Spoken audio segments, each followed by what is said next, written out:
Olá! Hoje a gente vai mergulhar fundo em um tema super importante: o transtorno do espectro autista, que a gente costuma chamar de TEA. É uma condição bem complexa, sabe? Que molda o jeito como uma pessoa vê o mundo e interage com tudo ao redor. Vamos desvendar juntos o que isso realmente significa. Sabe, essa é uma dúvida que mexe com muita gente, né? Muitas famílias percebem que tem algo ali no desenvolvimento da criança que parece um pouco diferente, mas nem sempre são ouvidas. Muitas vezes, essa preocupação acaba sendo tratada como um exagero. Então, para a gente começar a entender essa questão de verdade, o primeiro passo é definir direitinho o que é o transtorno do espectro autista. Como a gente vê aqui, o TEA é uma condição do neurodesenvolvimento. O que isso quer dizer na prática? Bom, quer dizer que ele se origina lá no cérebro e afeta como a pessoa se desenvolve desde o comecinho da vida. Não é algo que se pega ou se adquire depois. É uma parte fundamental de quem a pessoa é, e isso vai influenciar toda a sua jornada. Olha só, o diagnóstico do TEA se apoia em dois pilares bem importantes. O primeiro é a comunicação social. E isso não é só sobre falar, sabe? É sobre a dificuldade de entender sinais que não são ditos, como uma expressão no rosto, ou de manter uma conversa que flua com troca. O segundo pilar são os comportamentos restritos e repetitivos. Isso pode ir desde movimentos com o corpo, como balançar as mãos, até um interesse super intenso e focado num único assunto, tipo dinossauros ou mapas de metrô. E aqui está o ponto crucial. Não existem duas pessoas com autismo que sejam iguais. É um espectro. É por isso que a gente escuta muito por aí frases como: "Ah, mas meu filho abraça" ou "mas ele olha nos olhos". A condição se manifesta de jeitos muito, muito diferentes em cada pessoa.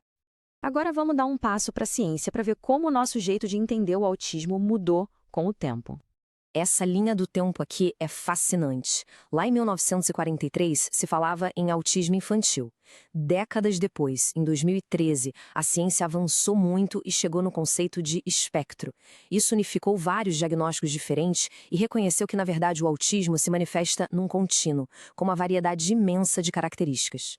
Hoje em dia, as estimativas mostram que a prevalência do TEA é de mais ou menos 1% da população. É um número que vem aumentando, o que provavelmente reflete uma maior consciência sobre o assunto e, claro, melhores ferramentas para diagnosticar.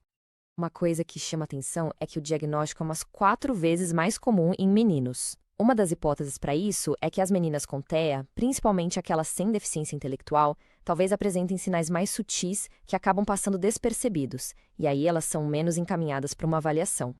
Gente, isso aqui é fundamental deixar bem claro. O TEA é uma condição biológica. Tem a ver com genética e com o desenvolvimento do cérebro. A pessoa nasce autista. Aqueles mitos antigos, super prejudiciais, de que o jeito de criar os filhos poderia causar autismo, foram completamente derrubados pela ciência. Ok, já entendemos o que é e de onde vem. Mas e na prática? Quais são os sinais específicos e as características que costumam estar associadas ao espectro? Então, além daqueles dois pilares do diagnóstico, o autismo pode aparecer de muitas outras formas. Pode envolver desde desafios na fala e irritabilidade até uma sensibilidade muito forte a sons ou luzes, por exemplo. É essa variedade de características que reforça o motivo de chamarmos de espectro. Essa frase aqui resume tudo, né? Ela mostra como os estereótipos podem enganar. Tentar avaliar o autismo olhando para um único comportamento é um erro, porque a diversidade, a heterogeneidade, é justamente uma das marcas do espectro. Beleza, mas então como é que se chega a um diagnóstico? E, mais importante ainda, qual é o primeiro passo, o mais crucial de todos, para uma família que está preocupada? Um diagnóstico sério, confiável, não é uma coisinha rápida de 15 minutos, de jeito nenhum. O ideal é que ele seja construído por vários olhares, o de um médico, de um psicólogo, de um fonoaudiólogo, que juntos observam a criança em diferentes situações para ter certeza. E agora, olha só esse dado, que é bem preocupante. No Brasil, a idade média do diagnóstico é de quase 5 anos. Isso significa que muitas crianças acabam perdendo a janela de oportunidade mais valiosa para o desenvolvimento, que são justamente os primeiros anos de vida. E é por isso que essa frase do Dr. Rodrigo Silveira é tão poderosa. A mensagem principal é esta: a intervenção não deve esperar por um laudo. Os primeiros anos de vida são um período de neuroplasticidade incrível, quando o cérebro tem a maior capacidade de aprender e se adaptar. Se existe a dúvida, o mais importante é buscar terapia o quanto antes. Se a gente sabe que precisa agir rápido, a grande questão é: que tipo de apoio e tratamento realmente faz a diferença? O tratamento é focado em ensinar habilidades. Abordagens como o modelo Denver e análise do comportamento aplicada à aba são intensivos e focam em desenvolver a comunicação e a interação social desde cedo. E um ponto fundamental, como a gente vê ali no passo 2, é o treinamento dos pais, que prepara a família para estimular o desenvolvimento em casa, no dia a dia.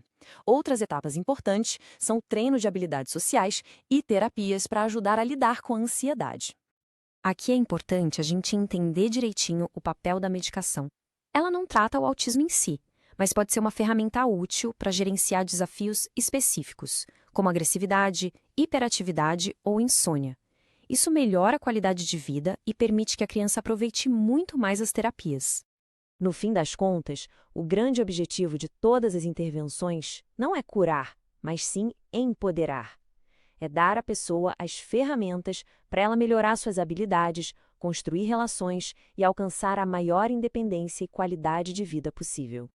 Então, para a gente amarrar tudo o que vimos, o TEA é uma condição neurobiológica, genética e não tem nada a ver com a criação dos pais.